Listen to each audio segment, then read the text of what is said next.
বিবাহের প্রাচীন ইতিহাস। হিন্দু ধর্মমতে বিয়ের প্রধানত যে তথ্য আমরা ঋগ্বেদ থেকে পাই তা হলো, সর্বপ্রথম ভগবান সূর্য তার কন্যার বিবাহ দেন সোমদেবের সঙ্গে, এবং ঋগ্বেদের এই পর্ব থেকেই বেশিরভাগ বিয়ের মন্ত্র ও রীতিনীতিগুলো এসেছে। এইবার বলা যাক বিবাহের প্রকারভেদ। প্রাচীন হিন্দু শাস্ত্র অনুযায়ী, অর্থাৎ গৃহসূত্র, ধর্মসূত্র ও স্মৃতি অনুযায়ী 8 ধরনের বিয়ে বা 8 প্রকার বিবাহের প্রকারভেদ দেখা যায়, যার মধ্যে 5টি প্রায়শই গ্রহণযোগ্য বলে ধরা যায় এবং 3টি সামাজিকভাবে পুরোপুরি অবৈধ। এবার বলা যাক এই 8 প্রকার বিবাহের নাম। এই নামগুলি হলো ব্রহ্ম বিবাহ, দৈব বিবাহ, অশ্ব বিবাহ, প্রজাপতয় বিবাহ, অসুর বিবাহ, গন্ধর্ব বিবাহ, রাক্ষস বিবাহ এবং পিশাচ বিবাহ।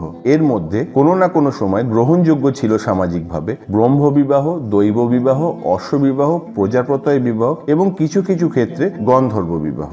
এবং পুরোপুরি সামাজিকভাবে অবৈধ হচ্ছে অসুর বিবাহ, রাক্ষস বিবাহ এবং পিশাচ বিবাহ।